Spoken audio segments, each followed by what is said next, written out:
Hi friends, welcome to my YouTube channel. Making music by Shubha Mudugal. ಇದು ಕೂಡ SCP syllabus ಇರೋದು. So friends, ಇಲ್ಲಿ P reading ಅಲ್ಲಿ ಕೇಳಿರುವಂಥದ್ದು have a classroom discussion on your favourite musicians, ಅಂದರೆ ನಿಮ್ಮ ನೆಚ್ಚಿನ ಸಂಗೀತಗಾರರ ಬಗ್ಗೆ ಚರ್ಚೆ ಮಾಡಿ ಅಂತ. ನೆಕ್ಸ್ಟ್ ಬರೋದು ಬೊಹೆಮಿಯನ್ ನಂತಹ ಪ್ರಸಿದ್ಧ ಸಂಗೀತಗಾರರ ಬ್ರ್ಯಾಂಡ್ಗಳ ಬ್ಲಾಪಿಕ್ ಪಟ್ಟಿಯನ್ನು ಮಾಡಿ ಅಂತ. ನೆಕ್ಸ್ಟು ಕಷ್ಟಕರವಾದ ಅಥವಾ ಸವಾಲುಗಳನ್ನು ತೋರುವ ಪರಿಸ್ಥಿತಿ ಮತ್ತು ಅನುಭವದ ಬಗ್ಗೆ ಯೋಚಿಸಿ, ಮತ್ತು ನಿಮ್ಮ ಫ್ರೆಂಡ್ಸ್ ಜೊತೆ ಫ್ಯಾಮಿಲಿ ಮೆಂಬರ್ಸ್ ಜೊತೆ ಅದನ್ನು ಹೇಗೆ ಬಗೆಹರಿಸ್ಕೋತೀರಾ ಅನ್ನೋದ್ರ ಬಗ್ಗೆ, ಆ ಸಿಚುವೇಶನ್ನ ಹೇಗೆ ನೀವು ಬ್ಯಾಲೆನ್ಸ್ ಮಾಡ್ತೀರಾ ಅಂತ ಕೇಳಿದ್ದಾರೆ. ಸೊ ನಾವಿಲ್ಲಿ ನೋಡ್ತಾ ಹೋಗೋಣ. ಶುಭಾ ಮುದ್ಗಲ್ ಅವರು 1959ರಲ್ಲಿ ಒಬ್ಬ ಭಾರತೀಯ ಸಂಗೀತಗಾರ, ಸಂಯೋಜಕ, ಗಾಯಕ ಮತ್ತು ಬಹುವಾದ್ಯಗಾರ. ಹಿಂದೂಸ್ತಾನಿ ಶಾಸ್ತ್ರೀಯ ಸಂಗೀತ, ಭಾರತೀಯ ಪಾಪ್ ಅಂದರೆ ತಮಿಳು ಚಿತ್ರರಂಗದಲ್ಲಿ ಕೂಡ ಅವರು ಕೆಲಸಕ್ಕೆ ಅಂದರೆ ಹೆಸರುವಾಸಿಯಾದಂಥವರು.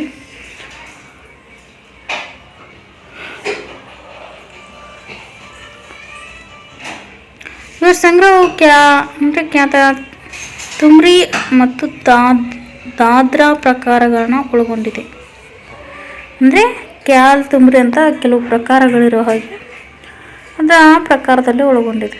2000ರಲ್ಲಿ ಇವರಿಗೆ ಪದ್ಮಶ್ರೀ ಪ್ರಶಸ್ತಿ ಕೂಡ ದೊರಕಿದೆ. ಶುಭಾ ಮುದ್ಗಲ್ ಅವರು ಬೋರ್ಮಾ ಅಲಹಾಬಾದ್ ವಿಶ್ವವಿದ್ಯಾನಿಲಯದಲ್ಲಿ ಇಂಗ್ಲಿಷ್ ಪ್ರಾಧ್ಯಾಪಕರ ಕುಟುಂಬಕ್ಕೆ ಸೇರಿದವರು.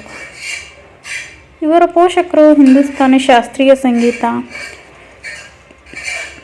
ಕಥಕ್ ಮೇಲೆ ಆಳವಾದ ಅಧ್ಯಯನ ಹೊಂದಿದವರು. 1980ರ ದಶಕದಲ್ಲಿ ಹಿಂದೂಸ್ತಾನಿ ಶಾಸ್ತ್ರೀಯ ಗಾಯಕಿಯಾಗಿ ತನ್ನ ಜೀವನವನ್ನು ಪ್ರಾರಂಭಿಸ್ತಾರೆ. 1990ರ ಹೊತ್ತಿಗೆ ಅವರು 2019ರಲ್ಲಿ ಪಾಪ್ ಮತ್ತು ಫ್ಯೂಷನ್ ಇತರ ಸೇರಿದಂತೆ ಈ ಥರ ಸೇರಿದಂತೆ ಸಂಗೀತ ಪ್ರಯೋಗಗಳನ್ನ ಪ್ರಾರಂಭಿಸ್ತಾರೆ. ಅವರು ಲುಕಿಂಗ್ ಫಾರ್ ಮೀಸ್ ಎಂಬ ಒಂದು ಕಾಲ್ಪನಿಕ ಬರಹಗಾರರಾಗಿ ಮಾರ್ಪಟ್ಟರು. ಸಂಗೀತ ಮತ್ತು ದುಸ್ಸಾಹಸಕ್ಕೆ ಅವರಿಗೆ ಪುರಸ್ಕಾರಗಳು, ಸಾಧನೆಗಳ ಪಟ್ಟಿ ತುಂಬ ಉದ್ದ ಇದೆ. 2002ರಲ್ಲಿ ಪದ್ಮಶ್ರೀ ಕೂಡ ದೊರೆತಿದೆ.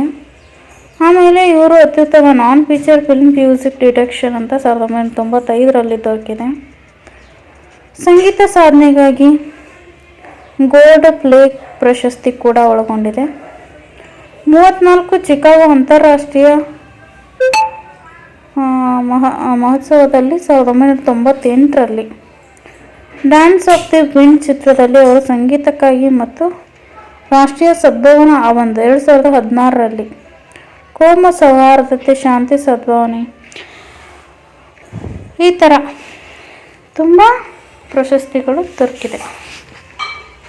ಇನ್ನು ಈ ಪಾಠದ ಬಗ್ಗೆ ನೋಡ್ತಾ ಹೋದರೆ, ಈ ಪ್ರಬಂಧ 4 ಪ್ರಮುಖ ವಿಷಯಗಳನ್ನ ಹೊಂದಿದೆ. ಹೇಗೆ ಅಂದರೆ, ಮೊದಲನೇ ಭಾಗ ನಿರ್ಧಾರಗಳನ್ನ ತೆಗೆದುಕೊಳ್ಳಲಿ ನಮ್ಮ ಪ್ರಾಮುಖ್ಯತೆ ಬಗ್ಗೆ ವಿವರಿಸುತ್ತೆ. ನೆಕ್ಸ್ಟ್ ಬರೋದು ವಿಶೇಷವಾಗಿ ಅಸಾಂಪ್ರದಾಯಿಕ ವೃತ್ತಿ, ಅಂದರೆ ನಮ್ಮ ಸಂಪ್ರದಾಯದಲ್ಲಿ ಇಲ್ಲದೇ ಇರುವಂತಹ ಒಂದು ಕೆಲಸದ ಬಗ್ಗೆ ನಾವು ಆಯ್ಕೆ ಮಾಡೋದು, ಅದು ನಿರ್ದಿಷ್ಟ, ಅದು ಒಂದು ಹೆಣ್ಣು ಮಗಳು ಮಹಿಳೆಯರಿಗೆ ಆಳವಾದ ಮೆಚ್ಚುಗೆಯನ್ನು ಹೊಂದಿರುತ್ತೆ. ಕುಟುಂಬ ಮತ್ತು ಸಂಸ್ಕೃತಿಯಿಂದ ಬಂದಿದ್ದರೂ ಕೂಡ ಅದೇ ವೃತ್ತಿಯನ್ನು ಹೇಗೆ ಆರಿಸ್ಕೊಂಡ್ರು ಎಂಬುದರ ಬಗ್ಗೆ ಶುಭಾ ಮುದ್ಗಲ್ ಅವರು ವಿವರಿಸ್ತಾ ಹೋಗ್ತಾರೆ.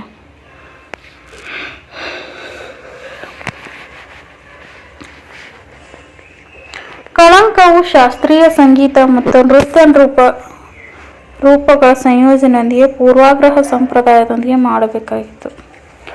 ಇದು ಈ ಪ್ರಬಂಧದ ಎರಡನೇ ಕೊಡುಗೆ, ಅಂದರೆ ಎರಡನೇ ವಿಧದ ಕೊಡುಗೆ. ತಾರತಮ್ಯ ಮತ್ತು ಅಂಚಿನೀಕರಣದ ವಿವಿಧ ರೂಪಗಳು ಇವರನ್ನು ಸ್ಪರ್ಶಿಸ್ತಾ ಹೋಗ್ತು.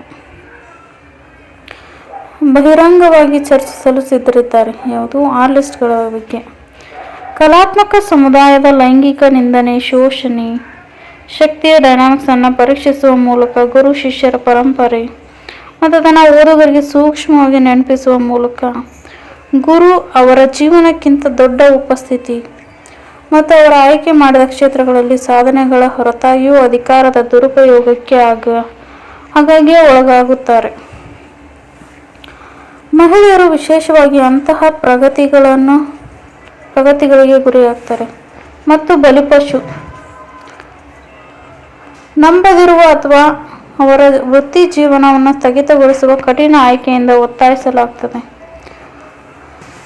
ಲೈಂಗಿಕ ದೌರ್ಜನ್ಯದ ಸಮಸ್ಯೆಯನ್ನು ಪರಿಹರಿಸಲು ಶುಭಾ ಮುದ್ಗಲ್ ಅವರು ಆಯ್ಕೆಯು ಓದುಗರಿಗೆ ಹಿಂದೂಸ್ತಾನಿ ಸಂಪ್ರದಾಯದ ಕೊಡುಗೆ, ಅವರ ಸುರಕ್ಷಿತ ಮತ್ತು ಸುಸ್ಥಾಪಿತ ಸ್ಥಾನವನ್ನು ಬಗ್ಗೆ ಕೂಡ ನೆನಪಿಸ್ತಾರೆ. ಆದರೆ ಅವರು ಪರೋಕ್ಷ ಮತ್ತು ನಿರಾಕಾರ ಸ್ವರವು ತನ್ನ ಸ್ವಂತ ಅನುಭವಗಳ, ಭಯಗಳು ಮತ್ತು ಅಸ್ವಸ್ಥತೆಗಳು ಮತ್ತು ಅವರ ಬಗ್ಗೆ ಇದ್ದಂತಹ ಊಹಾಪೋಹಗಳು ಇವುಗಳಿಗೆಲ್ಲ ಜಾಗನ ನೀಡ್ತದೆ. ಅವರ ದೌರ್ಬಲ್ಯತೆ. ಮಹಿಳೆಯರು ದೇಶೀಯ ಸ್ಥಳದ ಹೊರಗೆ ವೃತ್ತಿ ಜೀವನವನ್ನು ತೆಗೆದುಕೊಳ್ಳುವುದನ್ನು ಆಯ್ಕೆ ಮಾಡಿಕೊಂಡಾಗ ಎದುರಿಸುವಂಥ ಸವಾಲುಗಳ ಕುರಿತು ಅವರ ಪ್ರತಿಬಿಂಬಗಳು ಮತ್ತು ಆಲೋಚನೆಗಳೊಂದಿಗೆ ಪ್ರಬಂಧವು ಕೊನೆಗೊಳ್ಳುತ್ತದೆ. ಅವರು ಮಹಿಳೆಯರಿಗಾಗಿ ಡಬಲ್ ಸ್ಟ್ಯಾಂಡರ್ಡ್ ಸೊಸೈಟಿ ಸೆಟ್ಗಳನ್ನ ಪರಿಶೀಲಿಸ್ತಾರೆ ಮತ್ತು ಸೂಕ್ಷ್ಮ ಸಮತೋಲನ ಮಹಿಳೆಯರು ತಮ್ಮ ದೇಶೀಯ ಮತ್ತು ವೃತ್ತಿಪರ ಪಾತ್ರಗಳ ನಡುವೆ ನಡೆಯಬೇಕು. ಇದರಿಂದ ಪುರುಷರಿಗೆ ವಿನಾಯಿತಿ ನೀಡಲಾಗ್ತದೆ. ಅಂದರೆ ಇಲ್ಲಿ ಪಟೇಲ್ ಹಾಗೆ ಸುಮಾರು 60 ಮತ್ತು 70 ವರ್ಷಗಳ ಹಿಂದೆ ಶುಭಾ ಮುದ್ಗಲ್ ಅವರು ಹೇಳ್ತಾ ಹೋಗ್ತಾರೆ, ನನ್ನ ತಾಯಿಯ ಅಜ್ಜಿ ಭಾರತೀಯ ಸಂಗೀತದಲ್ಲಿ ಪಾಠಗಳನ್ನು ತೆಗೆದುಕೊಳ್ಳುವಾಗ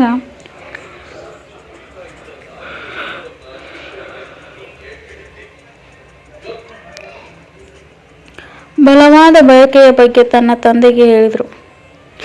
1900ರಲ್ಲಿ ಜನಿಸಿದ ಆಕೆಯು ಸಾಕಷ್ಟು ಉದಾರವಾದ ಕುಟುಂಬವು ಅವಳನ್ನು ಅಧ್ಯಯನ ಮಾಡಲು ಪ್ರೋತ್ಸಾಹಿಸಿತು ಮತ್ತು ಇದರ ಪರಿಣಾಮವಾಗಿ ಅವಳು ಚೆನ್ನಾಗಿ ಶಿಕ್ಷಣ ಪಡೆದಳು. ತನ್ನ ಸ್ವಂತ ಆಯ್ಕೆಯಿಂದ ಮದುವೆಯಾಗಿದ್ದಳು ಮತ್ತು ತನ್ನ ಉತ್ತಮವಾದ ಜೀವನದಲ್ಲಿ ಒಂದು ಭಾಗಕ್ಕಾಗಿ ಕೆಲಸ ಮಾಡುವ ಮಹಿಳೆಯಾಗಿದ್ದಳು. ಆದರೆ ಸಂಗೀತವನ್ನು ಕಲಿಯಲು ಬಂದಾಗ ಆಕೆಯ ತಂದೆ ಭಾರತೀಯ ಶಾಸ್ತ್ರೀಯ ಸಂಗೀತವಾಗಿ ಹೆಚ್ಚು ಒಗ್ಗೂಡಿಸಿದ ಮತ್ತು ಮನವಿ ಮಾಡಿದ ನಂತರವೇ ಮಿಷನರಿಯಿಂದ ಪಿಯಾನೋ ಪಾಠಗಳನ್ನು ತೆಗೆದುಕೊಳ್ಳಲು ಎಚ್ಆರ್ಅನ್ನು ವ್ಯವಸ್ಥೆಗೊಳಿಸಿದರು. ಆ ದಿನಗಳಲ್ಲಿ ಜೆಂಟಿಲ್ ಮಹಿಳೆಯರು ಸೂಕ್ತವಾದ ಹವ್ಯಾಸವೆಂದು ಪರಿಗಣಿಸಲಾಗಲಿಲ್ಲ. ತನ್ನ ತಂದೆಯನ್ನು ಮನವೊಲಿಸಲು ಸಾಧ್ಯವಾಗದೆ ಅವಳು ಸ್ವತಂತ್ರವಾಗಿ ಬದುಕುವವರೆಗೂ ಕಾಯಬೇಕಾಯಿತು ಮತ್ತು ಅಲಹಾಬಾದ್ನ ಕ್ರಾಸ್ಟ್ ವೈಟ್ ಕಾಲೇಜ್ನಲ್ಲಿ ಗಣಿತಶಾಸ್ತ್ರದ ಶಿಕ್ಷಕಿಯಾಗಿ ಕೆಲಸ ಮಾಡಬೇಕಾಗಿತ್ತು. ಅವಳು ವಾದ್ಯ ಮತ್ತು ಗಾಯನ ಎರಡೂ ಶಾಸ್ತ್ರೀಯ ಭಾರತೀಯ ಸಂಗೀತವನ್ನು ಕಲಿಯುವ ಮೊದಲು ನಾನು ನಿಜವಾಗಿಯೂ ಅವಳ ಹಾಡು ಮತ್ತು ನಾಟಕವನ್ನು ಕೇಳಲಿಲ್ಲ.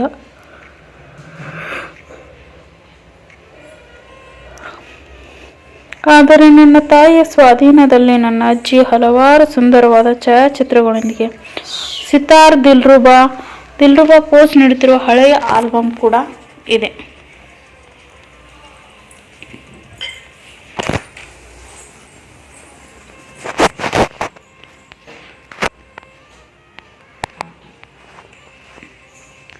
ಸಾರಂಗಿ ಮತ್ತು ಇತರ ಭಾರತೀಯ ವಾದ್ಯಗಳು. ಬಹಳ ಸಮಯದ ನಂತರ ಅವಳು ತನ್ನ 3 ಎಂದು ಖಚಿತಪಡಿಸಿಕೊಂಡಳು. ನನ್ನ ತಾಯಿ ಹಿರಿಯರಾದ ಹೆಣ್ಣು ಮಕ್ಕಳು ಸಾಕಷ್ಟು ಮಾನ್ಯತೆ ಪಡೆದರು, ಕಲೆಗಳನ್ನ ಪ್ರದರ್ಶನ ಕೂಡ ಮಾಡಿದರು. ಅವರು ಭಾರತೀಯ ಶಾಸ್ತ್ರೀಯ ಸಂಗೀತದಲ್ಲಿ ತರಬೇತಿ ನೀಡುವಂತೆ ಪ್ರೋತ್ಸಾಹಿಸಿದರು.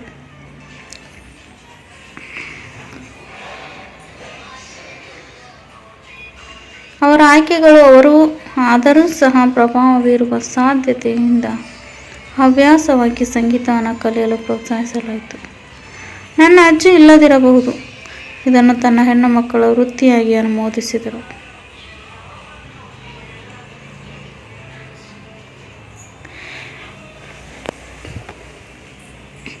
ದಶಕಗಳ ನಂತರ ಅವರು ಅಧ್ಯಯನ ಮಾಡಲು ಪದವಿ ಪಡೆದ ನಂತರ 1 ವರ್ಷ ರಜೆ ತೆಗೆದುಕೊಳ್ಳಲು ಅವ್ರ ತಾಯಿ ನನಗೆ ಸಲಹೆ ನೀಡಿದರು. ಅಂದರೆ ನನ್ನ ತಾಯಿ ನನಗೆ, ಅಂದರೆ ಶುಭಾ ಮುದ್ಗಲ್ ಅವರ ತಾಯಿ ಅವರಿಗೆ ಸಲಹೆ ನೀಡಿದ್ರಂತೆ.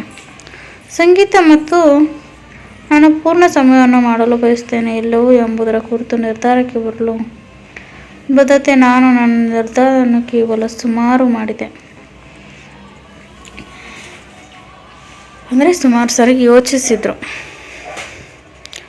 ನಮ್ಮ ಕುಟುಂಬದಲ್ಲಿ ವೃತ್ತಿಪರ ಸಂಗೀತಗಾರ ಕುಟುಂಬದ ಅಸಮ್ಮತಿಯ ವಿರುದ್ಧ ಹೋರಾಡಲು ಸಾಧ್ಯವಾಗುತ್ತಿಲ್ಲ ಮತ್ತು ವಾಸ್ತವವಾಗಿ ಭಾರತೀಯ ಶಾಸ್ತ್ರೀಯ ಸಂಗೀತದ ಪ್ರದರ್ಶಕರಿಗೆ ಸಾಮಾಜಿಕ ಕಳಂಕ ಲಗತ್ತಿಸಲಾಗಿದೆ. ನನ್ನ ಅಜ್ಜಿ ಭಾರತೀಯ ಕಲಿಯಲು ಬಯಸಿದಾಗ ನನ್ನ ತಂದೆಯ ಅಸಮ್ಮತಿಯನ್ನು ಎದುರಿಸಬೇಕಾಯಿತು. ಸಂಗೀತ ಕೇವಲ ಅರ್ಧ ಶತಮಾನದ ನಂತರ ನಾನು ಕುಟುಂಬದ ಸಕ್ರಿಯ ಬೆಂಬಲವನ್ನು ಮಾತ್ರ ಸ್ವೀಕರಿಸಲಿಲ್ಲ ಮತ್ತು ಪ್ರೋತ್ಸಾಹ, ಅದರ ಜೊತೆ ಮನ್ನಣೆ, ಮೆಚ್ಚುಗೆಯನ್ನು ಪಡೆಯುವ ಅದೃಷ್ಟವನ್ನು ಕೂಡ ಪಡೆದಿದ್ದೇವೆ. ದೇಶದ ಸಂಗೀತ ಪ್ರೇಮಿಗಳಿಂದ ಕೂಡ ಅಂತ ಹೇಳ್ತಾರೆ.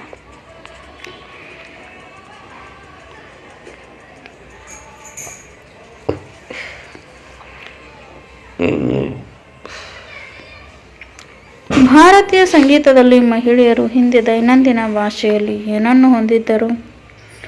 ಒರಟು ಒಪ್ಪಂದ ಅಂತ ಕರೀತಾರೆ.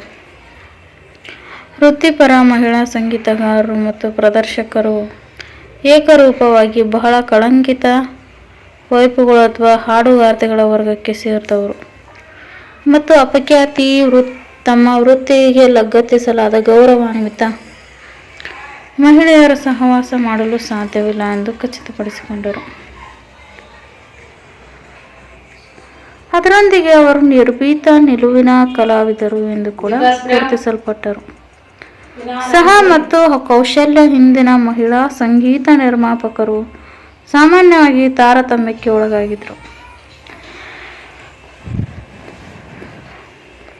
ವಿದ್ಯಾರ್ಥಿಗಳು ಸಂಗೀತವು ತಾರತಮ್ಯದ ನಿದರ್ಶನಗಳನ್ನು ಓದುತ್ತವೆ. ಉದಾಹರಣೆಗೆ, ನಿವಾಸಿಗಳು ವೈಫ್ಗೆ ಅನುಮತಿ ನೀಡುವುದಿಲ್ಲ.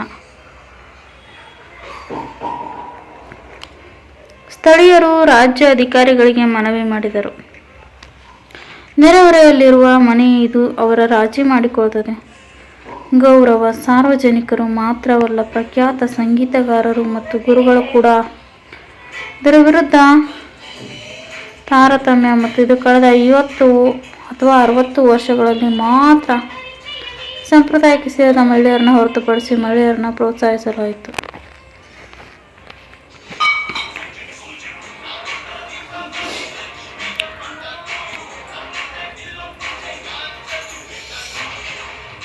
ಅಂದರೆ ಇಲ್ಲಿ ಸಂಗೀತದ ಎಲ್ಲ ವಿದ್ಯಾರ್ಥಿಗಳು ಎಲ್ಲರನ್ನೂ ಕೂಡ, ಇದರಲ್ಲೂ ಮಹಿಳೆಯರನ್ನ ಲೆಕ್ಕಿಸದೆ ಕಲಿಯೋರ ಲಿಂಗ, ಪಾಠಗಳ ನಿಜವಾದ ಕತೆ ಅಥವಾ ಕಲಿಕೆಗೆ ಸೀಮಿತವಾಗಿದ್ದಲ್ಲ. ಅಂದರೆ ಇದು ಇಂಥ ವ್ಯಕ್ತಿಗಳಿಗೆ ಮಾತ್ರ ಈ ಕಲೆ ಒಲಿಬೇಕು ಅನ್ನೋದು ಏನಿಲ್ಲ ಅಂತ ಹೇಳ್ತಾರೆ.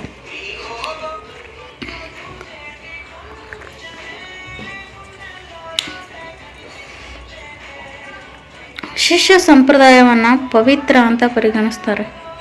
ಅದನ್ನು ಸೂಚಿಸುವುದು ಪವಿತ್ರವಾಗಿದೆ ಕೂಡ. ಗುರುಗಳು ನನ್ನನ್ನು ಶೋಷಿಸಲು ಪ್ರಯತ್ನಿಸುವ ಮಟ್ಟಿಗೆ ಮನುಷ್ಯರಾಗಿರಬಹುದು ಮತ್ತು ಗುರುಗಳ ಕಡೆಯಿಂದ ಇಂತಹ ವೈಫಲ್ಯಗಳು ಕೂಡ ಇರಬಹುದು ಅಂತ ಹೇಳ್ತಾರೆ.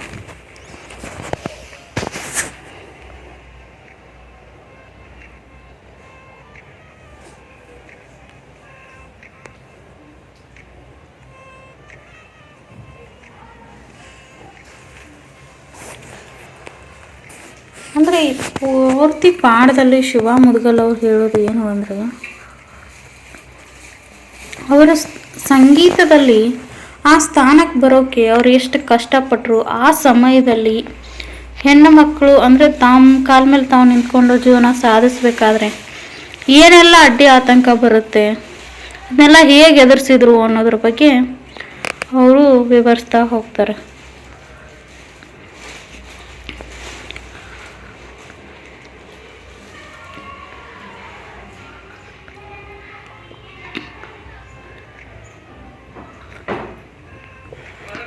ಭಾರತದಲ್ಲಿ ಮಹಿಳಾ ಸಂಗೀತ ತಯಾರಕರು ಅವರ ಅಜ್ಜಿಯ ದಿನಗಳಿಂದ ಅಂದರೆ ಲೇಖಕಿಯ ಅಜ್ಜಿಯ ದಿನಗಳಿಂದಲೂ ಬಹಳ ದೂರ ಬಂದಿದ್ದಾರಂತೆ.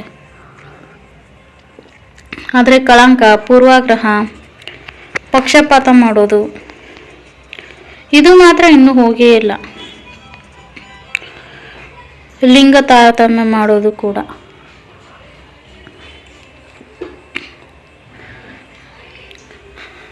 ಸಂಗೀತ ಪ್ರೇಮಿಗಳಿಂದ ಪೂಜ್ಯ ಮತ್ತು ಆಳವಾಗಿ ಮೆಚ್ಚುಗೆ ಪಡೆದಿದ್ದಾರೆ. ಆದರೆ ಬಹುತೇಕ ಏಕರೂಪವಾಗಿ ಇವರು ಹಾಡುಗಾರ್ತಿ ಸಂಪ್ರದಾಯದೊಂದಿಗೆ ತಮ್ಮ ಸಂಪರ್ಕನ ಒಪ್ಪಿಕೊಳ್ಳೋಕೆ ನಿರಾಕರಿಸ್ತಾರೆ. ಕೆಲವರು ಅವರ ಅಪ್ಸರರ ವಂಶಸ್ಥರು ಎಂದು ಹೇಳಿದರೆ, ಪೌರಾಣಿಕ ಮಹಿಳಾ ಸಂಗೀತಗಾರರು ಮತ್ತು ಸ್ವರ್ಗದಲ್ಲಿರುವ ನರ್ತಕರು ಇತರರು ಒಂದು ಭಾಗವನ್ನು ಗ್ಲಾಸ್ ಮಾಡುತ್ತಾರೆ ಅಥವಾ ಗೌರವಾನ್ವಿತ ಕುಟುಂಬದ ಇತಿಹಾಸವನ್ನು ಸ್ವತಃ ರೂಪಿಸಲು ಒತ್ತಾಯಿಸುತ್ತಾರೆ. ಭವಿಷ್ಯದ ಸಮಾಜಕ್ಕಾಗಿ ಸಂಗೀತ ಸಂಪ್ರದಾಯವನ್ನು ಜೀವಂತವಾಗಿಟ್ಟಿರುವುದು ಅನೇಕ ಅದ್ಭುತ ಮಹಿಳೆಯರೊಂದಿಗೆ ಹಾಡುಗಾರ್ತಿಗಳ ಸಂಪ್ರದಾಯಕ್ಕೆ ಗೌರವ ಸಲ್ಲಿಸುವ ಬದಲು ಅನ್ಯಾಯದ ಪಕ್ಷಪಾತಗಳು, ಪೂರ್ವಾನುಗ್ರಹಗಳೊಂದಿಗೆ ಅವರ ವಂಶಸ್ಥರು ತಮ್ಮ ಹಿಂದಿನದನ್ನು ಪ್ರಯತ್ನಿಸಲು ಮತ್ತು ಮರೆತು ಬಿಡುವಂತೆ ಒತ್ತಾಯಿಸುತ್ತಾರೆ.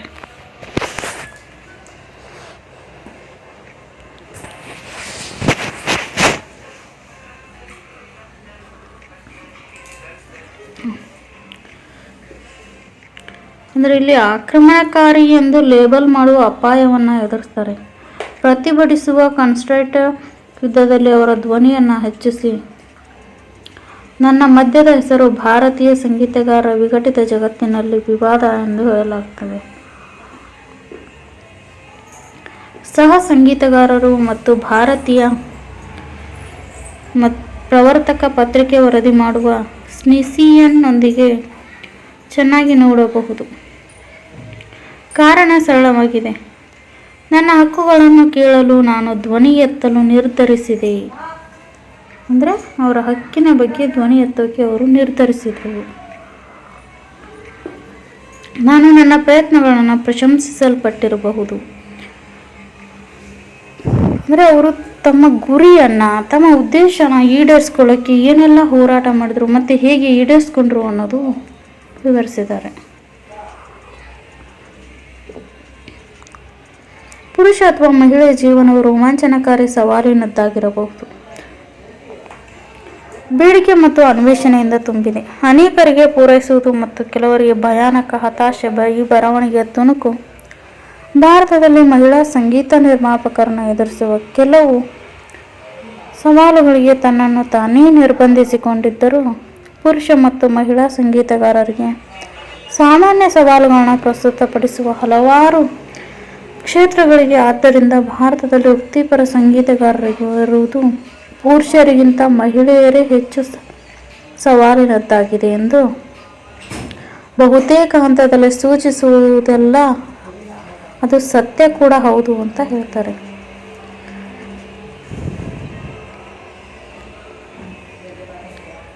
ಈಗ ಒಬ್ಬ ಪುರುಷನ ಉದಾಹರಣೆ ತಗೊಳ್ಳೋದು, ಅವರು ಗುರಿನ ತಲುಪಕ್ಕೋಸ್ಕರ ಹೋರಾಟ ಮಾಡ್ತಾರೆ.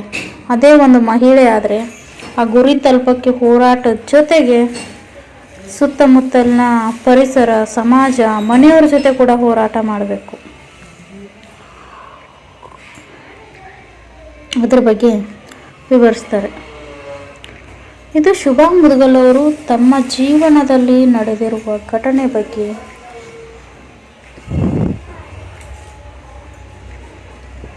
ಮತ್ತು ಅವರು ಹೇಗೆ ಶ್ರೇಷ್ಠ ಸಂಗೀತಗಾರರಾದರು, ಬಂದಿರೋಂಥ ಕಷ್ಟಗಳನ್ನ ಹೇಗೆಲ್ಲ ಎದುರಿಸಿದ್ರು ಅನ್ನೋದ್ರ ಬಗ್ಗೆ ಅವರು ಸ್ವಂತವಾಗಿ ತಮ್ಮ ಜೀವನದ ಕಥೆಯನ್ನು ವಿವರಿಸ್ತಾ ಹೋಗ್ತಾರೆ. ಯಾರಿಗೆಲ್ಲ ಈ ವಿಡಿಯೋ ಇಷ್ಟ ಆಗುತ್ತೋ ಅವರೆಲ್ಲ ಲೈಕ್ ಮಾಡಿ. ಹಾಗೆ ನಿಮ್ಮ ಫ್ರೆಂಡ್ಸ್ ಯಾರೆಲ್ಲ ರೆಸಿಪಿ ಸಿಲೆಬಸಲ್ಲಿದ್ದಾರೆ, ಅಂದರೆ ಯಾರೆಲ್ಲ ಓದ್ತಿದ್ದಾರೆ ಡಿಗ್ರಿ ಫಸ್ಟ್ ಇಯರು, ಅವ್ರಿಗೆಲ್ಲ ಶೇರ್ ಮಾಡಿ. ಯಾವುದಾದ್ರೂ ಪಾಠ ಬೇಕಾದರೆ ಕಮೆಂಟಲ್ಲಿ ತಿಳಿಸಿ.